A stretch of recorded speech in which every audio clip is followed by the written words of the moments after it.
Podemos abrir no Evangelho de Marcos, capítulo 5. Evangelho segundo Marcos, capítulo 5.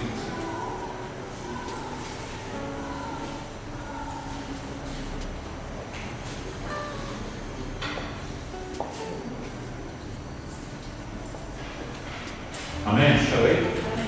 Marcos 5.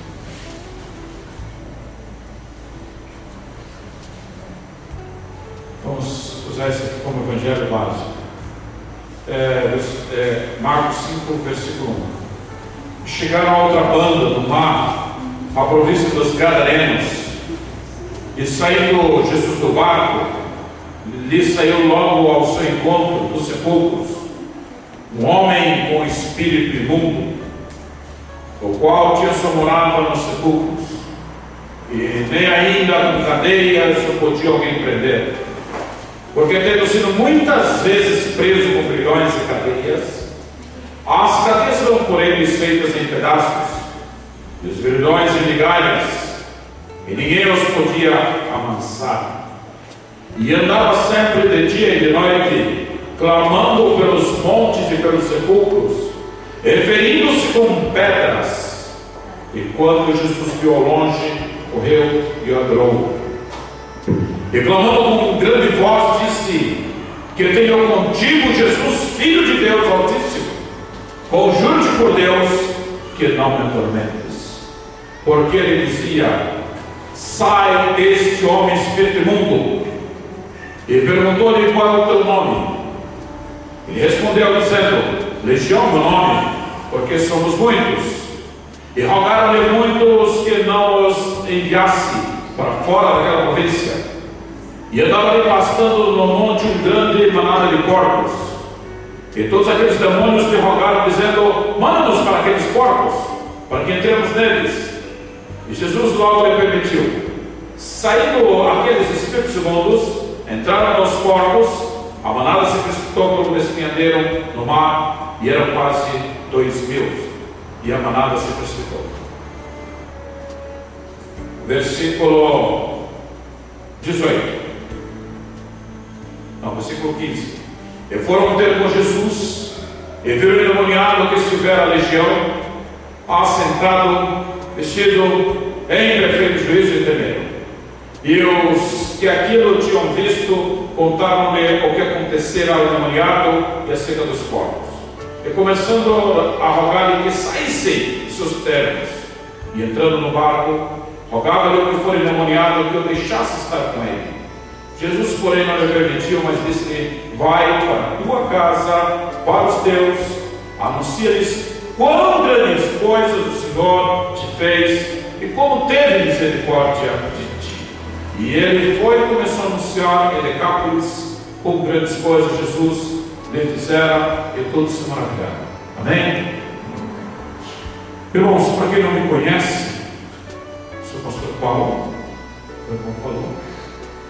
Sou ex-padre católico, sou ex-franciscano, capuchinho, ali no canal 4, né?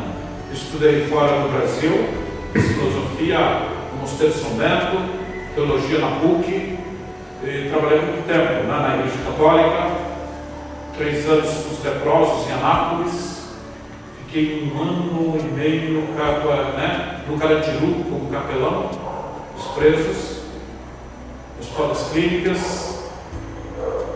cuidei de uma entidade ali na Raposo quilômetro 25,5 em São Paulo, né? Com 250 crianças mongoloides, debiloides e anacéfalos e abandonados e órfãos. 250, era 141 meninas e 110 meninos, era 251. Eu nunca esqueci esse cálculo.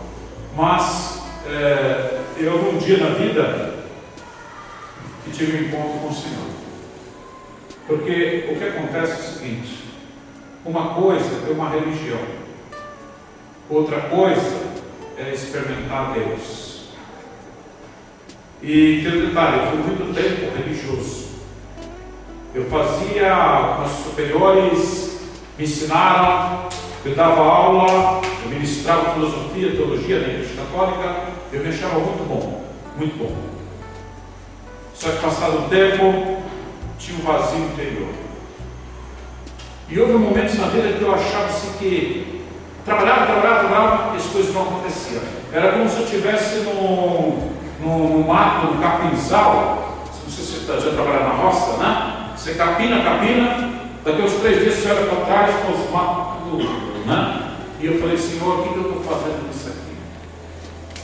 E eu me lembro um dia que eu comecei a orar de madrugadas. E durante as madrugadas, comecei a ouvir a voz do Senhor. E Deus, naquele tempo, eu escutava nitidamente, vou fazer uma obra em sua vida. Eu não sabia o que Deus queria da minha vida, eu não sabia o quanto queria Deus fazer na minha vida. Mas uma coisa eu tinha, né? A voz do Senhor, vou fazer uma obra na sua vida. Eu rezava 3 terços por dia, todos do ofício, missa todo dia, era tudo certinho. Mas não tinha a experiência com Deus. Não tinha experiência pessoal com o Senhor Jesus. E eu falo muito para a turma. Jacó, lá no vale de Jabote, ele lutou com o anjo, que era o próprio Deus, durante uma noite. Eu falo que eu lutei 1 ano, um pouquinho mais longo. E o que significa lutar com Deus? Lutar com Deus é quando você olha para a tua vida e se sente fracassado, se sente vazio, se sente zero. O que eu fiz da minha vida? E não pensa que são coisas excepcionais. Esses dias atrás aí eu estava com um médico de 80 anos, passou a vida toda trabalhando no hospital, vendo hospital, e ele falando, o que eu fiz da minha vida? Para que serve a minha vida? Um médico de 80 anos, que passou uma vida inteira no hospital. Então, irmãos, o que dá sentido à vida do homem é o Senhor Jesus. Então, eu tive que lutar com Deus. E lutar com Deus é quando você está cansado de dar soco em ponta de faca, né? Sob ponta de faca, você pensa que vai derrotar e acaba se ferindo, e aí você chega e fala, Senhor, ou o Senhor muda a minha vida, ou o Senhor muda a minha história, ou o Senhor me mata. Mas do jeito que eu estou vivendo, eu não quero. Não quero. E quem luta com Deus sai vitorioso. É interessante que Jacó, no dia seguinte, ele andava rastejando o pé. A Bíblia fala mancando, tosquerejando, né? Arrastando a perna. Eu estava outro dia pregando isso aqui com uns rapazes na casa de recuperação, e eles perguntaram, pastor, por que é que Jacó arrasta o pé, manca, né? Depois que lutou com Deus. Eu falei, porque o homem que se encontra verdadeiramente com Deus, verdadeiramente com Cristo, ele não anda mais como ele andava no passado. O andar do homem que se encontra com Deus é diferente. E para se encontrar com Deus, nós precisamos, em primeiro lugar, ter uma experiência profunda do amor de Deus. Experiência profunda do amor de Deus. Eu, quando entrei no convento, tinha 12 anos. 12 anos. Petrópolis. Meus pais morando lá em Santos e eu em Petrópolis, no Rio de Janeiro, com 12 anos. E quando eu fiz o meu primeiro retiro espiritual dentro da igreja, o meu superior falava assim: escreve no caderno, escreve no lápis, na porta, não sei o que, Deus me vê. E eu cresci, né, dos 12 anos em diante, tendo uma ideia complicada de Deus. Eu achava que Deus era tipo um vigia, um polícia que estava atrás de mim para ver que hora que eu ia errar. Então eu não conheci o amor de Deus. Eu conheci um Deus que castiga, que pune, que é justiça, que é fogo, mas não um Deus amor. muito tempo na minha vida. Uma das maiores dificuldades que eu tinha na igreja católica era celebrar o Dia das Mães e principalmente o Dia dos Pais. Porque eu não vivia com a minha família. Eu não sabia o que é pai, o que é mãe, o que é avô de pai, o que é mãe, desde os 12 anos. Então isso não dizia nada. Depois é interessante que na catequese eu percebia que muitas crianças que estavam lá não tinham pai, porque o pai era separado, porque divorciado, porque foi embora. Então se a gente chegava e falava, Deus é pai, o menino falava, ih, estou frio. Por quê? Um ausente. Né? Lá na Colômbia, um padre que estava falando na catequese, né? Os meninos lá, né? Papai, né? Deus é igual ao teu papai. O menino olhou para o padre e falou assim, mas estou frio, estou ferrado. Mas por quê? Porque se ele foi igual ao meu pai, eu estou frio. Meu pai não perdoa nada, não conversa comigo, chega em casa bêbado, bate na mamãe e dá uma surra em mim. Se ele foi igual ao meu pai, eu estou frio. Então, essa experiência do amor de Deus, às vezes é complicada na vida da gente. E foi interessante. Primeiro, nós precisamos ir até o Jordão. No Jordão foi onde Cristo foi batizado. E no Evangelho de Marcos, quando Jesus foi batizado, ele escutou uma voz do céu que dizia, este é meu filho muito amado, nele eu coloco toda a minha alegria. Então, essa certeza do amor de Deus. Segundo ponto, eu sempre falo, é necessário fazermos igual o apóstolo Paulo, irmos a Damasco. Por que Damasco? O que aconteceu lá? Lá na Síria, lá onde jogaram bombas químicas. Lá na Síria, Paulo se encontrou com Jesus. Interessante que Paulo morou em Jerusalém, viveu em Jerusalém, estudou em Jerusalém, se formou em teologia em Jerusalém, mas não conheceu a Deus, não teve uma experiência de Deus. Ele conhecia Deus como eu conhecia, aqui, na cabeça, mas não no coração. A questão da conversão é quando Deus toca no teu interior. A convicção é quando você tem certeza na cabeça. E na maioria das vezes nas igrejas as pessoas não têm nem convicção e nem conversão. Tem medo de falar da fé, tem medo de testemunhar, tem medo de provar o amor de Deus. Isso é muito forte. Outro dia no CREI, no Hospital São Vicente, eu estava com um médico cristão e eu fiquei admirado quando percebi que os pacientes não sabiam que ele era cristão. E ele andava comigo, orava comigo, jejuava comigo.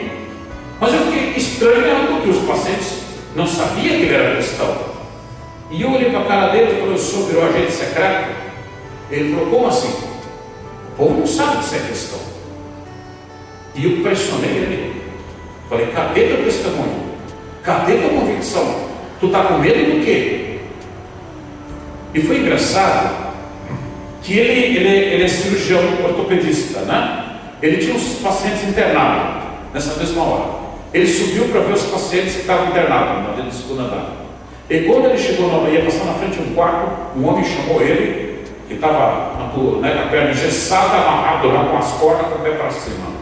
E o homem chegou para ele, doutor, eu estou sentindo muita dor e tal, né? Parece que os antibióticos aí, os analgésicos, não estão fazendo efeito. E logo que ele foi para a cama do paciente, juntou 3 enfermeiras. E eu do outro lado. Aí ele resolveu se revelar. Ele pegou e segurou a mão do paciente, olhou para ele e falou, diga comigo, Senhor Jesus, né? Então tomou até um susto, né? Porque ele pensava que ele ia pegar uma prancheta e passar um remédio. E ele começou ali a invocar o nome do Senhor.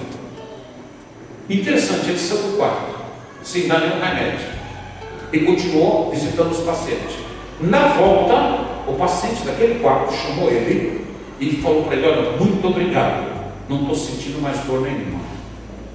Entendeu a questão toda? Por que esconder a nossa fé? Por que não crer no nosso Deus? Por que não colocar nossa fé em ação? É uma coisa muito, né, que mexe com a gente. Então, para que isso aconteça, precisamos ter uma experiência pessoal com Jesus. O apóstolo João, que o irmão está falando, na sua primeira carta, ele dizia assim: eu vi Jesus, eu toquei em Jesus, eu passei a mão em Cristo, senti, peguei, cheirei, e é por isso que eu anuncio.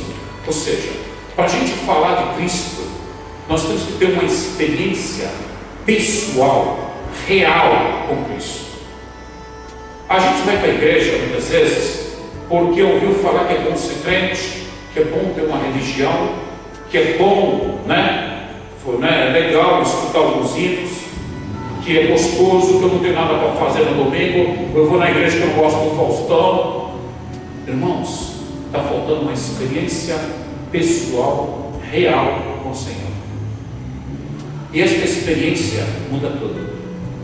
João diz: eu anuncio que Deus é luz e nele não há trevas nenhuma. O contrário de trevas, o contrário de luz é trevas. O contrário de trevas é luz. Muitas pessoas estão vivendo exatamente nas trevas. É como se a gente entrasse no salão escuro. Imagine que vocês entrassem no salão escuro. Eu não estou falando isso. Eu estou falando no salão que você nunca entrou. E não pergunte para mim por que você está lá. Mas sim está lá. Quando você está no salão escuro, sem luz nenhuma, equilibrou os olhos, o que você sente? Medo, angústia, desconfiança. Será que tem buraco? Será que tem rato? Será que tem alguém escondido aqui? Desconfiança, incerteza, onde é que você vai pisar? Irmãos, quando você sente angústia, ressentimento, desconfiança, incerteza, distância, tem gente que está falando do teu lado, conversando contigo, numa festa com 400 pessoas, e está se sentindo a 10 quilômetros de distância, o coração está longe.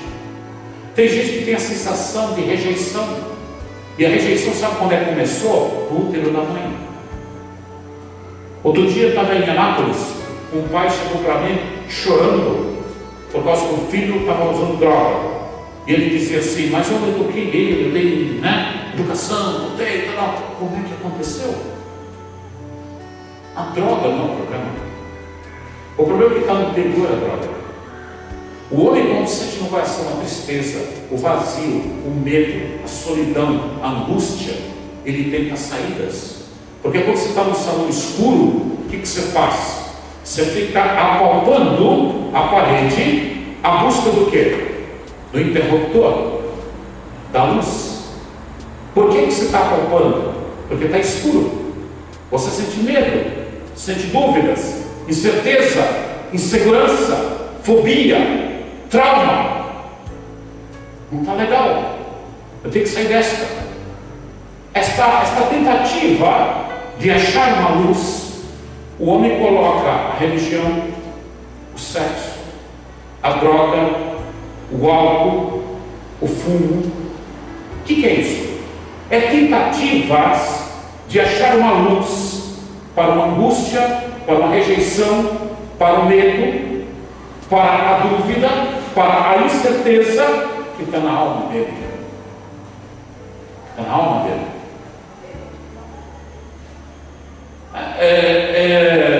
E quando o homem ele tenta achar luz e não consegue, e começa a tentar, até nos psiquiatria da vida, psicologia, psiquiatria, psicanálise, psicoterapia, tentativas do homem sair de si mesmo. Aquilo que os psicólogos chamam de culpa, nós teólogos chamamos de pecado. Porque a base de tudo é o coração vazio, frio, porque Deus não está ali. Na Europa, quando os padres aboliram os confessionários, as pessoas pararam de se ajoelhar para confessar pecado para os padres. Os consultórios de psiquiatra e psicólogos encheram. Por quê? O problema mesmo está na alma humana. Um chama de culpa, outro chama de pecado, mas é a mesma coisa. A mesma coisa.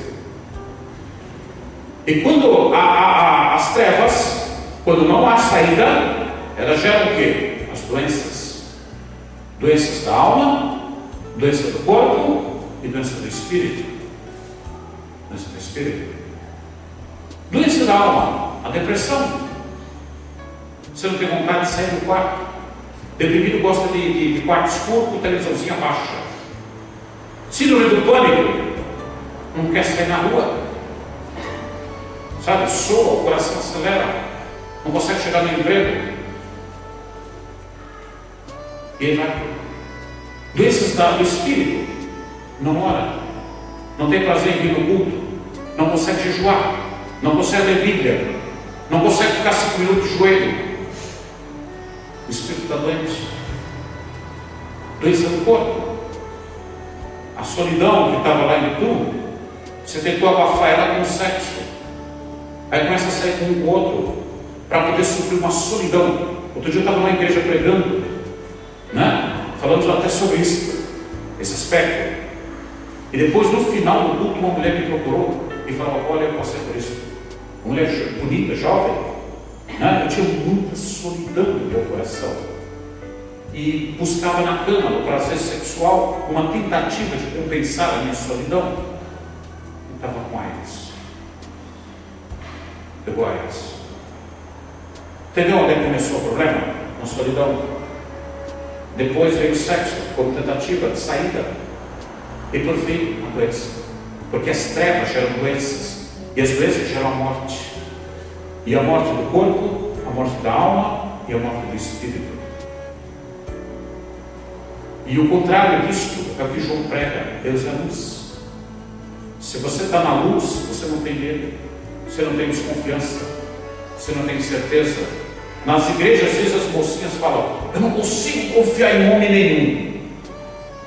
O problema não está nos homens, está em você. Entendeu o que eu estou falando? Será que eu vou ser feliz? Você vive de dúvidas. Você tem medo de se arriscar. Você tem medo de ir para frente. Às vezes o que o diabo falou na tua infância está na tua vida. Você é um fracassado, você não vai conseguir chegar a canto nenhum, você é burro, você é incapaz. Quantas vezes o diabo fala isso? E o diabo, irmãos, é um espírito. Espírito para falar contigo usa de corpo. Eu já falei isso na nossa aula. Que corpo? O corpo do teu patrão, da tua mãe, do teu parente. Teve um dia que eu ia no aniversário, era a véspera do meu aniversário. Eu passei a noite inteira trancado no meu quarto orando. Noite inteira. Ninguém viu, ninguém sabia, ninguém escutou que eu estava orando baixo. No dia seguinte eu estou tomando café, do nada alguém sentado na mesa comigo, sem motivo, sem aparência, sem razão, olhou para minha cara e falou: por que tu não se mata? Quem ele estava falando? Era a pessoa? Não, era o inimigo. Aquela pessoa que está na minha frente não me viu orar, mas quem falou na boca dela me viu. A nossa luta não é contra a carne nem contra sangue, mas é contra potestades espirituais das trevas. Então, às vezes, aquela pessoa que você está tão irritada com ela, tão amargurada com ela, não é ela, é quem está na boca dela, quem está no corpo dela. E se você fica com raiva dela, é tudo que o diabo quer. Você só consegue ver além se você está no Espírito, porque o Espírito te abre um olhar para o além. Outro dia vieram numa igreja me apresentar um caso de uma moça que era imunda e pobre. E o pedreiro estava arrumando lá e olhou para o marido e falou: tem rato na tua casa. Saiu ele, o marido cheirando a casa, até descobriu um balde cheio de roupa e com fralda suja de criança, não sei o que, há 4, 5 dias ali. E ele quase pediu divórcio, né? Dizendo que a mulher era uma moça nova, bonita, dizendo que era porca. E quando vieram falar comigo, eu olhei para a cara deles, como era crente, eu falei: por que me expulsou? Expulsou o quê? Não a moça, expulsou o diabo que estava nela. Porque isto é um espírito de preguiça. é o espírito de sujeira. E enquanto aquela pessoa não é liberta, ela vai continuar na imundície. Porque o problema não é ela, é quem está com ela. É diferente completamente. É diferente completamente. Você vê que nesse evangelho que nós acabamos de usar como texto básico, Jesus, resolve dar uma lição para os discípulos dele. Qual é a lição que Jesus quer dar? Como enfrentar o inimigo? Como enfrentar o diabo? Jesus, quando tinha 30 anos, até os 30 anos, Jesus morava onde? Com os pais. Aliás, com a mãe. Jesus, quando era muito jovenzinho, perdeu o pai. E você sabe quem sustentava a casa? Quem era o arrimo da família? Era ele. É por isso que ele é chamado de o carpinteiro, porque o pai dele já havia morrido e ele substituiu o pai. Porque era costume o filho mais velho assumir o lugar do pai, principalmente na morte do pai. É por isso que no Evangelho de Marcos ele é chamado de o filho de Maria, não o filho de José, porque o pai dele tinha morrido. Ele estava no lugar do pai, assumindo a marcenaria, a carpintaria. E como carpinteiro, na época dele, o carpinteiro ganhava um salário razoável, dava legal para manter a família. Então Cristo, Jesus, foi arrimo de família. Ele, como filho mais velho, ajudou a sustentar a mãe e os irmãos e as irmãs. E quando ele tinha 30 anos, que é a maioridade do judeu, para nós a maioridade é 18 anos. Para os judeus, a pessoa só se torna de maior com 30 anos, porque segundo o Talmud, os livros sagrados judaicos, Adão foi criado com 30 anos. Não teve pai, não teve mãe, não teve sogra. E um amigo meu falou também que ele não tinha caminhão, porque o caminhão do meu colega só tinha quebrado. Então, Adão foi criado com 30 anos de idade. Não teve infância, não teve juventude. Foi por isso que na Bíblia está escrito assim para ele: sede fecundo e multiplicai. Quer dizer, ou seja, uma pessoa para ser fecunda e multiplicar, ela não pode ser uma criança. Você não pode falar para um menino de 7 anos: seja fecundo e se reproduza. O moleque vai falar: não tem condição. A menina vai falar: não tem condição. Então por que Deus falou para Adão: seja fecundo e multiplica? Porque Adão já era homem, não era criança. É interessante que Adão foi criado, segundo a crença judaica, ao meio-dia. E Eva, quando foi criada, tinha 30 anos. Por isso que Deus falou: uma adjuntora, uma coadjuntora, uma cooperadora idônea. Por que é idônea? Madura. Eva não era bifetinha, Eva não era novinha, Eva não era adolescente, ela era mulher de 30 anos no Senhor. No Senhor. É por isso que Deus pode dizer para Eva: sede fecunda e multiplique-se, porque eu já era mulher, não era menina, porque senão Deus estava falando besteira. E é interessante que vocês não entendem o mistério. Eu vou explicar o mistério. Deus criou Adão, no capítulo 2 de Gênesis, mas Eva não foi criada. Eva foi edificada. Em Gênesis 2:20 é a primeira vez que aparece a palavra na Bíblia: edificação. Adão foi criado, mas Eva não. Eva foi edificada. O Senhor olhou para Adão e disse: Adão, não é bom que o homem esteja só. Por que Deus falou que não era bom que Adão estivesse só? Adão se sentia só? Não. Adão reclamou de solidão? Não. Adão queria alguém para ficar com ele? Não. Quem é que se sentia só? Era Deus. Que coisa interessante. É por isso que Deus criou o homem. Quando Adão pecou, não foi o Deus, o homem que procurou Deus, mas foi Deus que procurou o homem. Deus gritava: aonde tu estás? Por que Deus procurou Adão? Porque Deus necessita do homem. Vocês não entendem isso? A história da salvação, a história inteirinha da salvação, é a história de um Deus apaixonado e de um homem que não gosta de Deus. Isso é a história da salvação. É Deus que é louco por amor ao homem e o homem que não gosta de Deus, porque o homem não gosta de Deus. Esta é a história da salvação.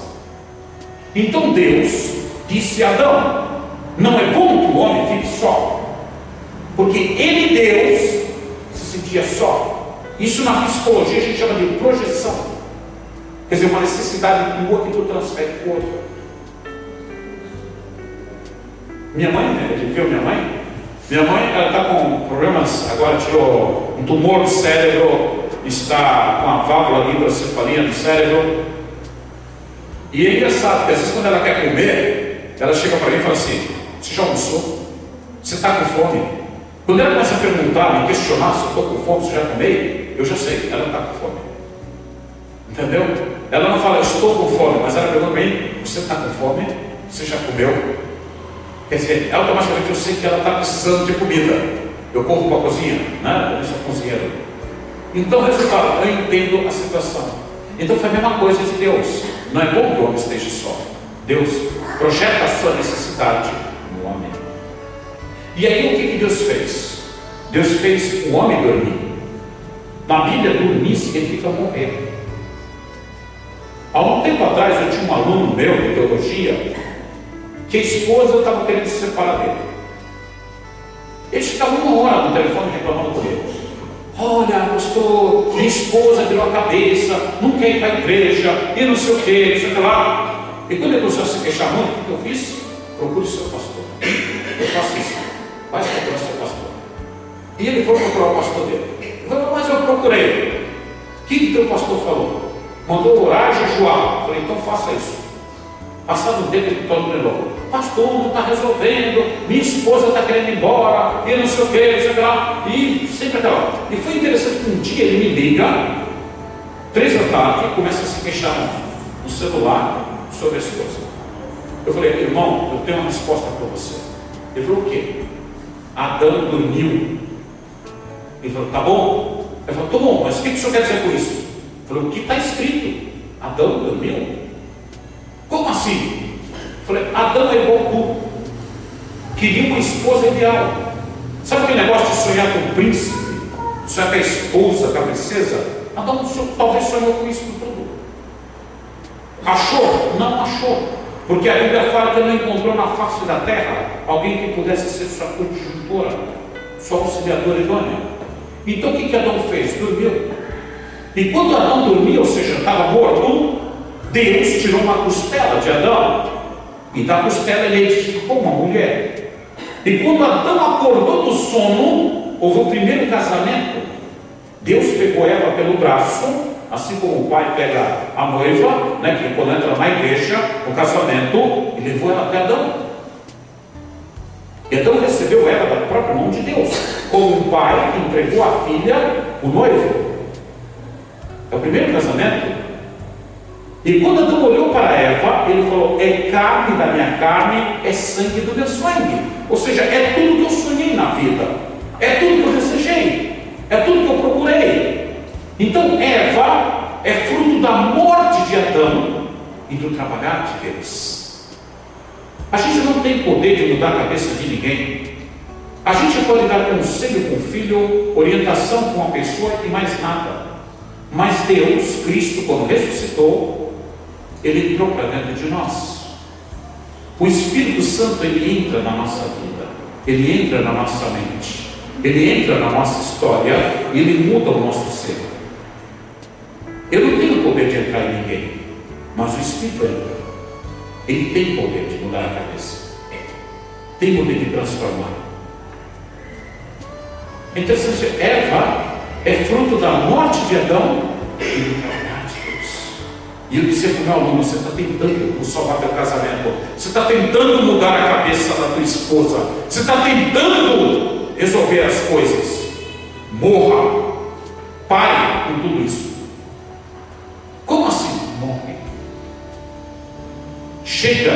tentar resolver a situação, salvar. A gente não salva nada, mudar, a gente não muda nada. A gente tem que morrer e deixar Deus trabalhar em nós, Deus mudar a nossa vida, a nossa história, o nosso ser. Aí as coisas acontecem, aí as coisas dão certo, aí vai para frente. E no Evangelho que nós temos hoje, que nós meditamos, não foi por acaso. Cristo resolveu mostrar como é que ele enfrentava o diabo, o demônio. E para desta aula, ele falou: tudo bem, aonde é que mora o diabo? Para os judeus, os demônios moram em casa suja, desarrumada. Alguém não limpa o quarto? Alguém tem um quarto desarrumado? Cuidado, pode ter um demônio atrás do teu guarda-roupa. Sério? Os judeus é assim, a casa suja, desarrumada, moram os demônios. Nos lugares solitários, em casas abandonadas e principalmente em cemitérios. Então Jesus falou: vamos dar uma aula. E Jesus pega os apóstolos dele, os 12, e leva para o cemitério. Adivinha que hora eles chegaram nesse cemitério? Meia-noite. Meia-noite. Você já pensou ser no escuro à noite no cemitério? Para se encontrar com o capeta é complicado, né? Vamos lá. E ali do nada, imagina ele dizer: eu fico a situação, mas deve ter sido terrível. Do nada sai aquele rapaz malucão de dentro de um túmulo. Deve ter sido um susto do diabo, não é? Porque você já está com medo, meia-noite, no cemitério, no escuridão, naquele tempo não tinha luz, né? Devia estar com algumas tochazinhas na mão. E chega um maluco saindo de dentro de um túmulo gritando. É um susto e tanto. Há um tempo atrás, eu estava ali na. É memorial, né? Memorial, ali de cemitério, ali perto, né? Do morro, né? Memorial. Tinha um rapazinho que trabalhava lá, chamado Jeová.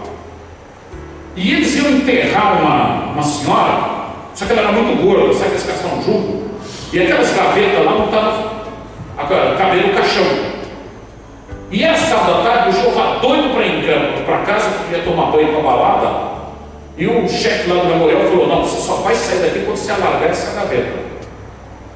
Ele entrou dentro lá da gaveta com uma palhadeira lá e começou a escolar, derrubar cimento lá para ampliar o quadrado para caber o caixão da mulher. E lá vai o Jeová lá quieto lá, raspando a palhadeira lá, tentando ampliar o negócio.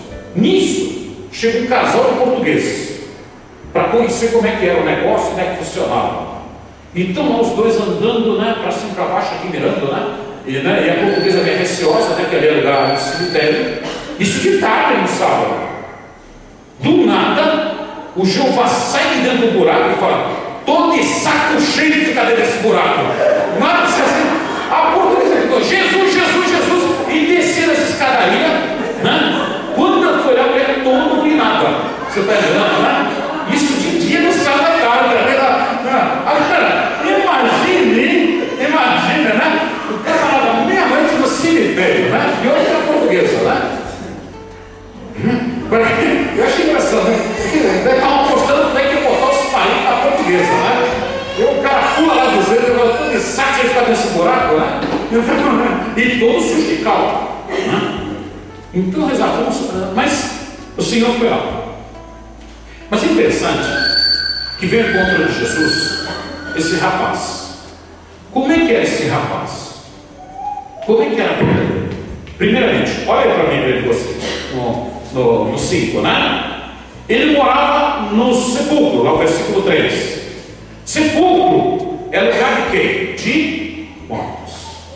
Irmãos, muitas vezes você está cercado de mortos, você não sabe não. Essas pessoas que não têm Cristo, essas pessoas que não têm Jesus, que estão do teu lado, estão mortas. Eles não são herdeiros de nada. Eles não vão para o céu. Não vão. Estão mortos. Aparentemente estão vivos, mas não tem. Olha, quer um exemplo? Anda aqui na encruzilhada, perto da minha na máquina, depois das 11. Você vê uma turma de rapazes que estão usando crack, Olha para eles, rapazes e moças, são verdadeiros zumbis. Tem um seriado, no canal 12 lá da Bandeirantes, o Walking Dead. Está cheio de zumbi. Você sabe o que são aqueles zumbis? É os noinha que usam crack. Vocês estão entendendo? Você pensa que é simplesmente defunto? Não. É os noinha que usam crack. E quando um deles toca em alguém, aquele alguém morde alguém, o que acontece? O cara vira zumbi.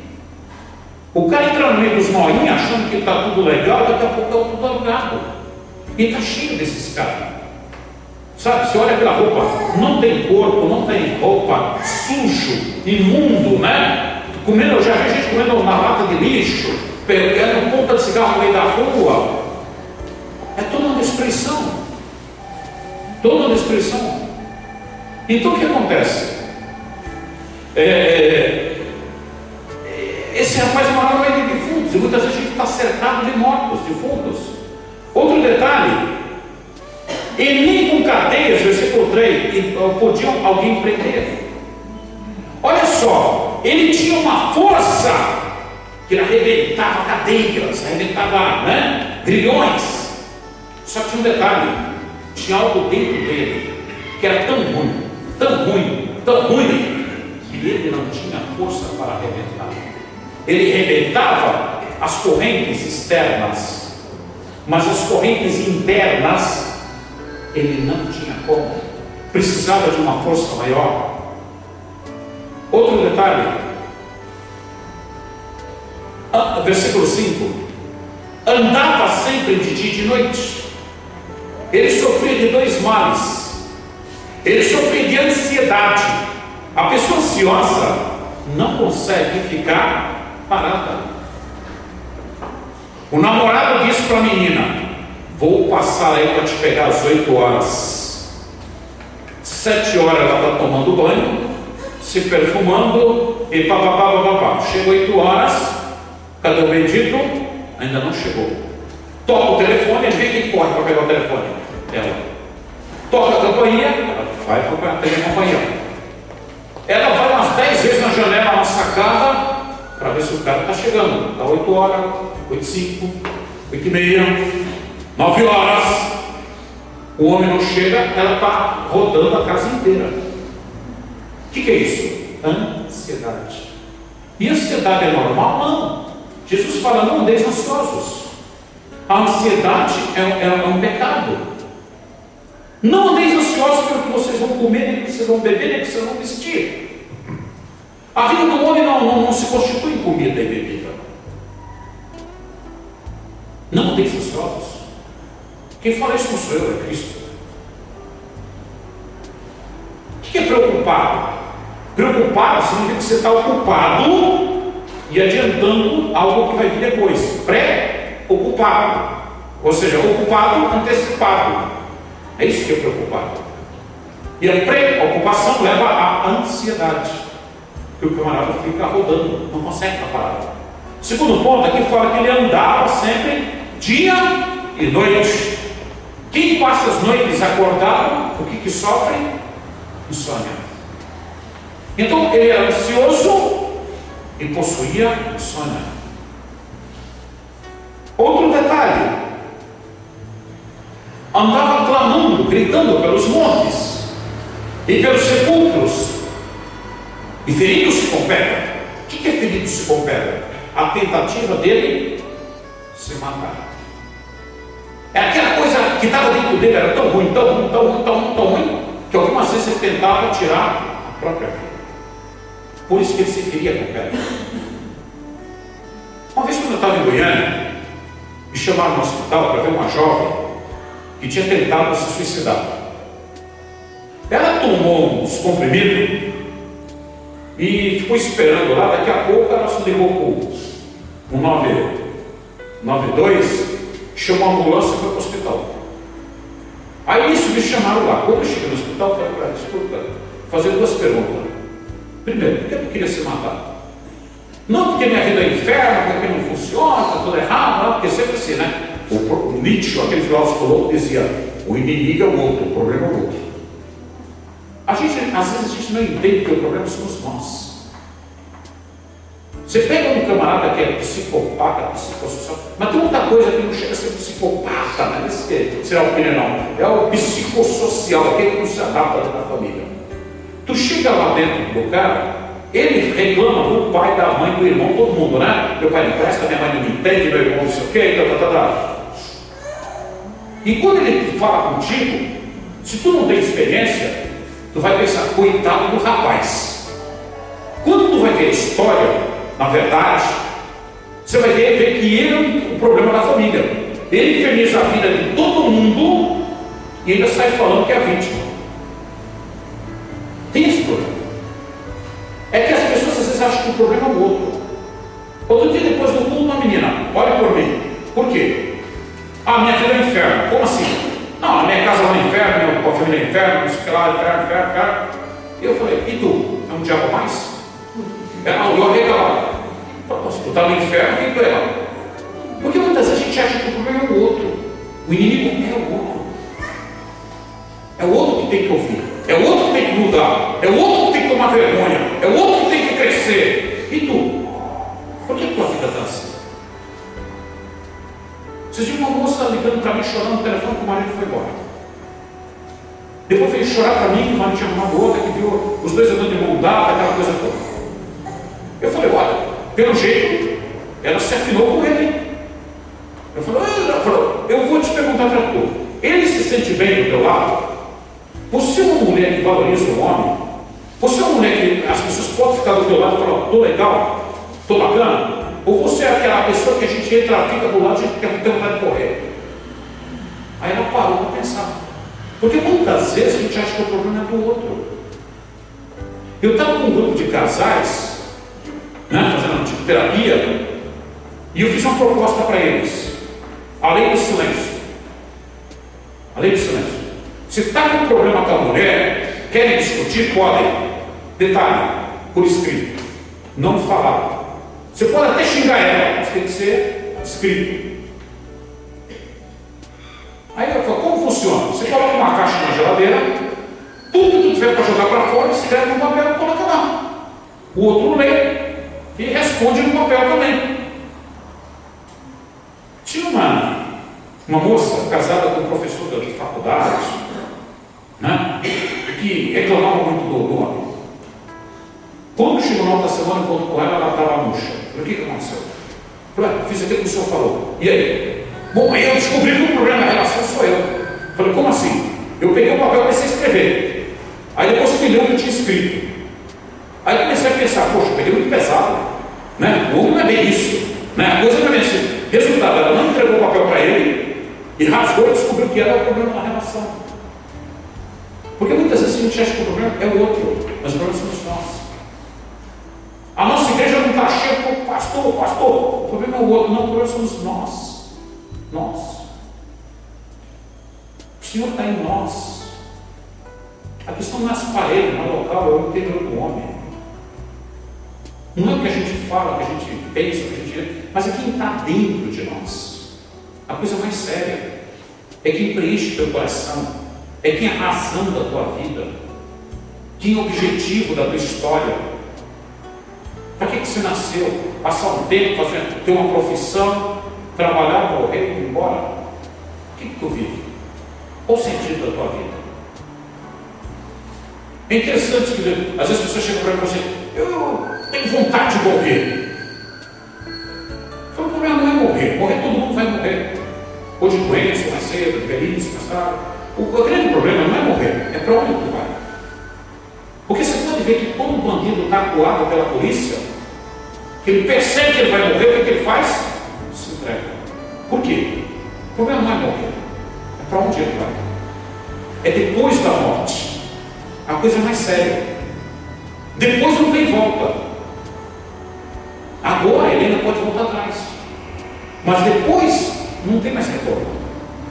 Então esse homem tinha tantas coisas dentro dele. Outra coisa que a gente fala aqui, grilhões e cadeias, é aquilo que eu já falei, tem a ver com o nosso passado. Filhos de alcoólatras Vou repetir: filhos de alcoólatras são pessoas inseguras, têm muita dificuldade de tomar decisões na vida. Filho de alcoólatra tem um problema muito sério com a insegurança. Você fala para ele: casa ou compra bicicleta? Ele coloca um pé no casamento ou numa bicicleta. Não tem dificuldade. Por que isso? Por causa da infância dele. Ele nunca sabia quando o pai dele ia chegar bom ou chapado. Ele nunca sabia se o pai dele ia chegar violento ou calmo. Ele nunca sabia se naquela noite a mãe dele ia apanhar ou não. Então essa experiência mórbida da infância fica impregnada na mente dele. E quando ele se torna um adulto, ele vira um adulto complicado, porque ele traz a insegurança. Isto são grilhões que prendem a gente ao passado. E Cristo veio para libertar o homem. Cristo é a resposta do homem. É a resposta de libertação, de salvação e purificação. Quer dizer, quando Jesus chega no território dos gadarenos, ele é o autor, o Senhor da vida. E vem ao encontro dele um homem saindo do sepulcro. É como se a morte se encontrasse com a vida. Jesus não tem medo da morte, aceita o encontro. E nesse encontro entre Jesus, que é vida, e a morte que estava naquele rapaz, há uma questão muito interessante. O Senhor faz uma faxina, faz uma limpeza dentro daquele rapaz, dentro daquele jovem. É interessante que os demônios que estavam dentro dele não queriam sair. Olha lá o versículo em cima, versículo 8. E clamando, no versículo 7 diz: e clamando com grande voz dizia: que tenho contigo? Isso aqui é o demônio falando, filho do Deus Altíssimo. O demônio sabe o nome e o título de Jesus, mas Jesus pergunta para ele: qual é teu nome? Por que Deus pergunta qual é teu nome? Não é que Jesus quer saber o nome do demônio, porque o diabo é mentiroso.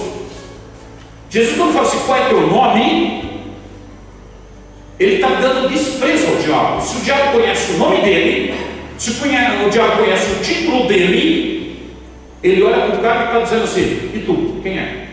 Entendeu? Quem é? No sentido de desprezo, não no sentido de curiosidade, né? Uma vez eu estava em Guarulhos, ele tinha uma moça endemoniada, e eu no sufoco, porque o pastor e a mulher dele foram para cima da moça para expulsar o demônio, e tinha um bebezinho de colo de 2 meses. Pegaram o bebê, deram na minha mão, eu quase joguei o bebê no chão, que eu peguei o bebê, segurei na mão, parecia que era um homem que estava na minha mão. Aí que no negócio, aí meu braço já não estava aguentando, aí eu apertava os pés, né? Eu falei: eu vou jogar esse moleque no chão. Foi um moleque de 2 meses, eu não aguentava, minha mão tremia, esse perna tremia, parecia que eu estava com um cara de 100 quilos no colo. Mas em vez do pastor expulsar o demônio da mulher, o pastor ficou lá: qual é teu nome? Eu falei: mas que adianta ele falar o nome dele? Quem te interessa? Jesus falou: qual é teu nome? No sentido de desprezo. Então quando ele diz o nome, ele fala legião, porque legião não é nome, é números. Não existe um nome, legião, é números. Legião significa 2.000 soldados. E também não sei se eram 2.000 demônios, porque o diabo é mentiroso, ele fala isso às vezes para impressionar. Mas uma coisa que a gente observa é o seguinte: no versículo 8 está escrito assim: porque ele dizia: sai deste homem, espírito imundo. E o espírito saiu? Não. Às vezes não é na primeira vez que você vai expulsar um demônio que ele sai da vida da pessoa. Às vezes a experiência de libertação é algo mais profundo, leva mais tempo, é mais constante. Olha, porque Jesus lhe dizia, quer dizer, pressupõe que ele tinha falado várias vezes: sai desse homem. E o diabo não queria sair. E quando o diabo concorda em sair, ele fala: deixa eu ficar aqui, deixa a gente entrar nos corpos.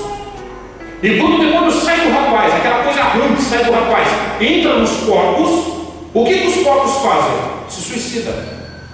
Os porcos, que eram animais irracionais, preferem a morte do que ter aquela porcaria que o cara tinha dentro dele. Muitas vezes a gente não entende que é um processo espiritual na nossa vida. Tem gente que chega para mim e fala assim: olha, pastor, é o seguinte, eu vou me mudar. Por quê?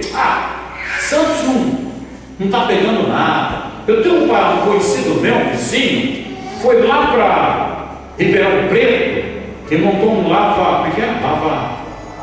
rápido, né? Eu falava lava jato, né? Eu teria que tirar até sal, né? Como é que você vai lavar jato, né? Com a mangueira para cima, né? Para lava rápido, né? Jato, né? Então, montou um lava rápido lá e está tudo bem, está legal, está ganhando dinheiro. A mulher dele montou a bomboniere, beleza. Eu vou também. Eu vou para Ribeirão Preto, montar lava rápido e bomboniere. Só que eu não entendo uma coisa. Que aquela coisa ruim que está acontecendo com ele é o espírito que está na família dele. Outro dia eu cheguei com uma jovem, ela veio se queixar. Meu marido está com problema, moça nova, o marido era 27 anos. Meu marido está com problema de alcoolismo, 7 da manhã já está na bateria de vento. A empresa pediu para ele fazer tratamento. Aí eu perguntei para ela: teu avô, como é que ele era? Fosse bêbado, e batia na minha avó. Teu pai, bêbado, morreu uma madrugada paulista dentro do desmanche de carro de frio. Bêbado. Quer dizer, uma moça que tem um pai, um avô violento bêbado, um pai alcoólatra bêbado, você acha que ela vai procurar quem para casar? Quem? Isso é provado pela psicologia de Freud. O modelo de homem que ela tem na mente dela é um bêbado.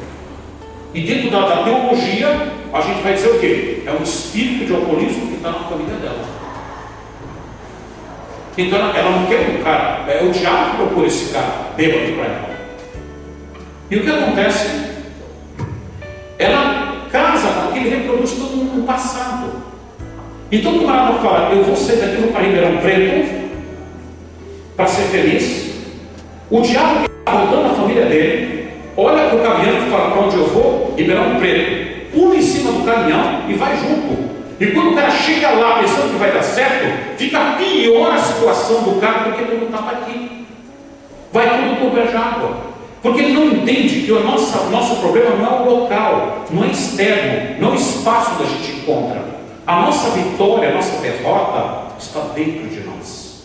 Dentro de você está a tua vitória e está a tua derrota. Adão foi tentado pelo capeta, pelo diabo no paraíso e perdeu. Jesus, como homem, foi tentado pelo diabo no deserto e ganhou. Então, por que Jesus luta com o demônio no deserto? Para mostrar que não é a circunstância exteriores que garante a tua felicidade ou infelicidade. Às vezes você acha que o teu problema é por causa da casa que você nasceu, da família que você nasceu, da cidade que você nasceu, do estado que você está. E não é nada disso. A nossa vitória, a nossa derrota começa dentro de nós. É quem está dentro de nós. E Deus tem um projeto na nossa vida. Projeto de libertação. Você vê que esse rapaz, depois que Cristo entrou na vida dele, ganhou casa, ficou calmo, ganhou roupa, se tornou um novo homem. Então Deus faz a diferença. Essa história de Marcos é a vida de alguém sem Deus e com Deus. Era alguém que no passado era doidão, noião, piscão, que tinha insônia, que tinha depressão, que vivia confuso, que tinha raiva, que tinha problema de nervo, que não tinha casa, que não tinha família, que não tinha ninguém. E que um dia se encontrou com Cristo e ganhou paz, ganhou casa, ganhou mansidão, ganhou família, ganhou vida nova. Só para finalizar, outro dia eu estava no Taboão da Serra e encontrei um rapaz. E eu perguntei para ele, ele tinha sido homossexual, se converteu. Eu perguntei para ele assim: qual é o versículo da Bíblia que marcou a tua vida? Ele falou para mim: Salmo 68, 6. Deus faz com que o solitário habite em família. Ele falou: quando eu descobri que eu era homossexual, eu tinha 17 anos. Meu pai me jogou para fora de casa. Fui trabalhar em boates lá no centro de São Paulo. Me davam para dormir um quartinho lá no fundo da boate. Não tinha ninguém, pastor. Sozinho, solidão. Depois que me converti, conheci minha esposa, casei e tenho uma criança de 2 anos. Então Deus faz com que o solitário more em família. Entendeu? Então, quer dizer, esse homem também, antes de conhecer Jesus, não tinha casa, não tinha família, não tinha ninguém. Mas depois que Jesus entrou na vida dele, o Senhor fala para ele: vai para a tua casa e conta para os teus o que Deus fez na tua vida. Então o homem que se encontra com o Senhor, ele muda, né? Vamos ficar em pé? Eu quero orar um pouco. Deixa eu só Bíblia do lado. Feche os seus olhos nessa noite. Coloque a tua mão no teu coração nessa noite. Irmão, se um dia você aceitou a Jesus como Senhor e Salvador da tua vida, o Senhor mora dentro de você. Ele é a tua vida.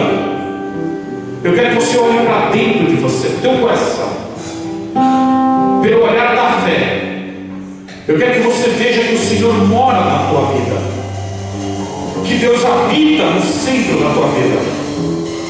As pessoas podem não te amar, as pessoas podem te julgar, as pessoas podem não te aceitar do jeito que você é, mas Deus te aceita, te ama. Ele resolveu morar dentro de você.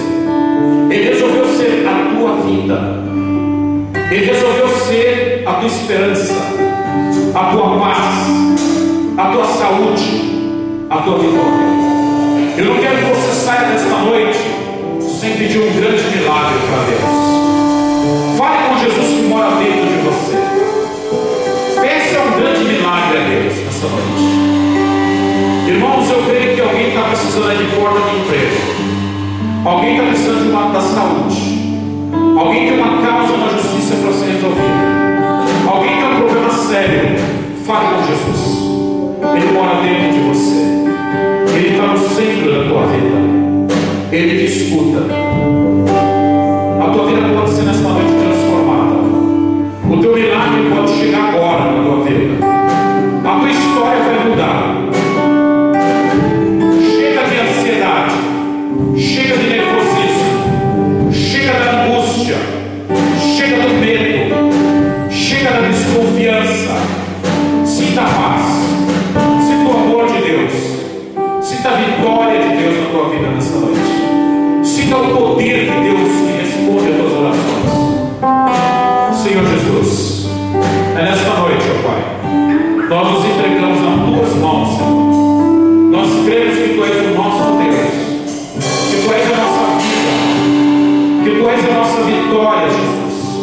Senhor Jesus, nós te entregamos o nosso passado, o nosso presente, o nosso futuro. Reina Jesus na nossa vida. Senhor